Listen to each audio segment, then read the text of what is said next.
Looks like we do have both hatches secure. In just a minute, we're going to listen in here if we've got clearance to dive.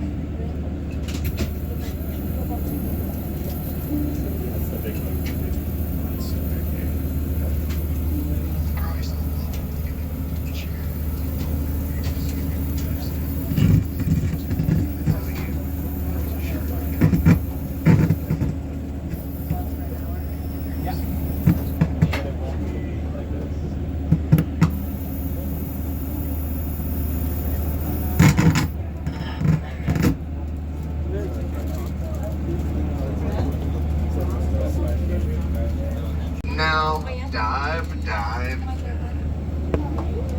Alright, you guys heard that? We did get our clearance to dive. Gonna be slowly making our way down towards the bottom. Got a depth gauge right here, another one way in the back, or way up in the front as well.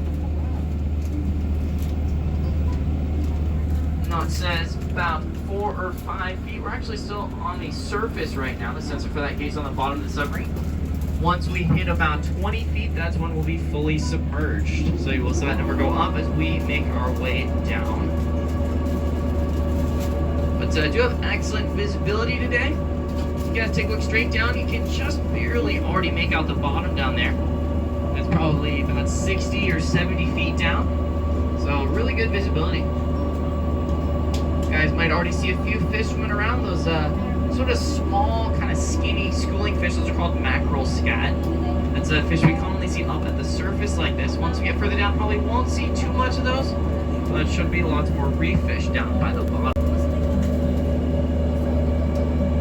So I was talking about those headsets earlier. If you guys speak English, you don't need them. I'll be doing the live English narration on this dive today. We do have Chinese on channel 0, Japanese on channel 1, Korean on channel 3, and Spanish on channel 4. See those on the port side right now. Starboard side, getting a look in just a moment. These were designed and built by students and professors at the University of Hawaii. They're built mostly out of concrete and a little bit of PVC pipe. So one of the biggest reasons for placing down artificial reefs is to help facilitate coral growth, which is a little ironic because, as I'm sure you guys can see, there's almost no coral on these structures here. They didn't realize at the time that the concrete used to build them is too porous, so it doesn't support coral. That's okay though, because we also put them down here to increase the fish populations, which they obviously did accomplish. You guys got tons more fish right around this area. You guys probably saw a lot of the goatfish down there. It's kind of a small yellowish fish. You can see they have one yellow stripe and tend to hang out down on that sandy bottom.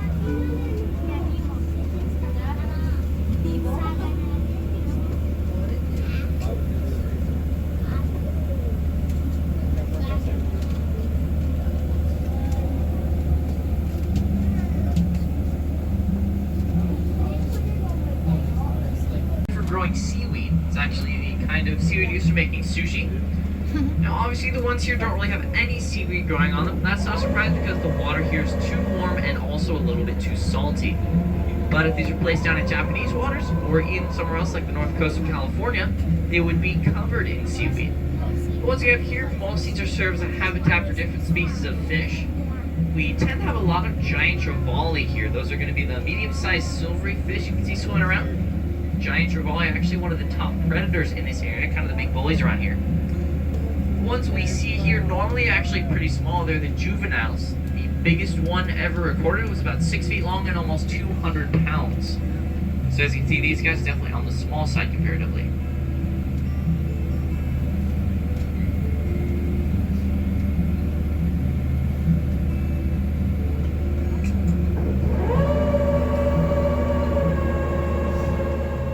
Part of our dive today. See down here at 101 feet. Might get a little bit deeper than that, but this reef, or this spot that we head to, tends to be the deepest part of our dive. Once we head over to the next reef, it's going to be a little bit shallower. So while we're here at these airplanes, you guys got a chance to snap a picture of that depth gauge. Wow. You guys looking at that first airplane on the port side right now. Both the airplanes down here are Mitsubishi YS-11s. People always ask if they were shot down in World War II.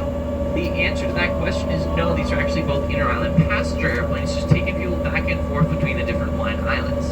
Eventually, the company that they flew for went out of business and they were sold to Atlantis because we wanted to sink them down here as artificial reefs.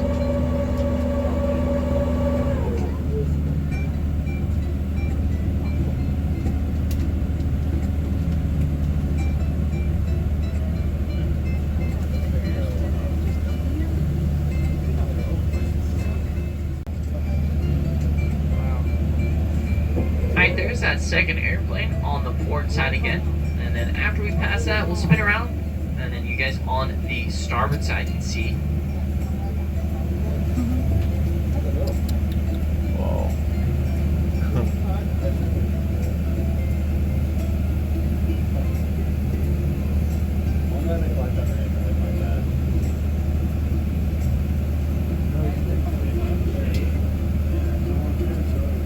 So if you guys lost your bearings, right now everyone on the port side's looking basically straight offshore out of the ocean. Starboard side's looking kind of back towards shore. And we're pointing sort of towards Eva Beach, and behind us is more towards Diamond Head. But we're going to be doing a big U-turn very shortly and be heading back the other direction.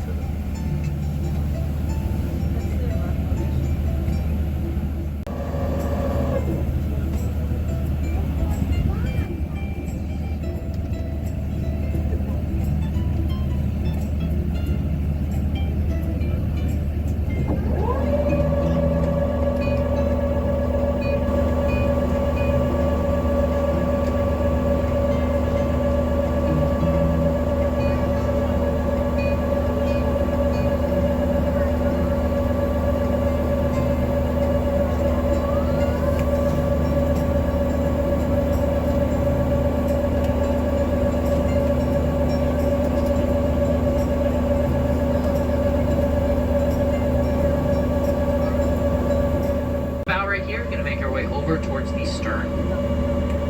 And as we pass that ship, you guys on the starboard side, if you look way off in the distance, might actually see the next reef that we're going to be making our way to in just a moment. It's actually another sunken ship. There's two down here. So it's kind of far away right now, but after we make this second pass on the YO257, we're going to go check that one out as well. So we'll be getting a closer look at that in just a little bit. Over here at the YO257, you guys probably see a lot of the small white fish with orange around the edges. Those are called pyramid butterfly fish. They're known as an indicator species. Really all that means is they're just very fragile fish, so they die off really easily if the reef that they live at has anything toxic in it. So it's always good seeing them here. It lets us know this is a happy, healthy reef.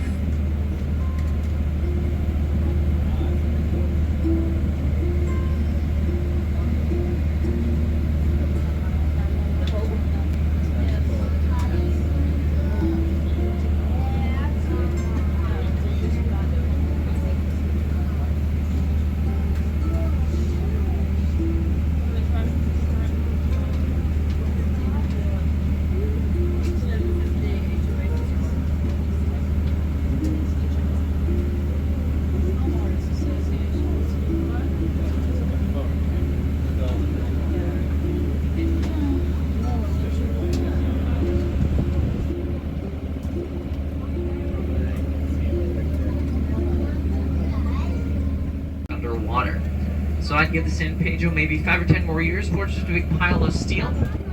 But as you can see, the fish don't seem to mind.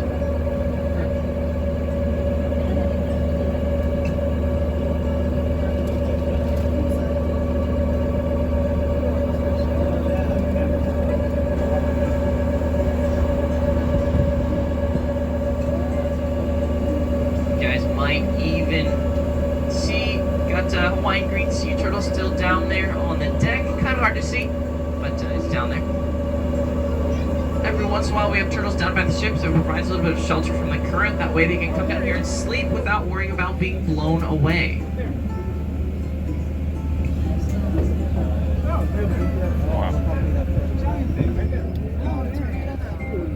Oh man, he's resting.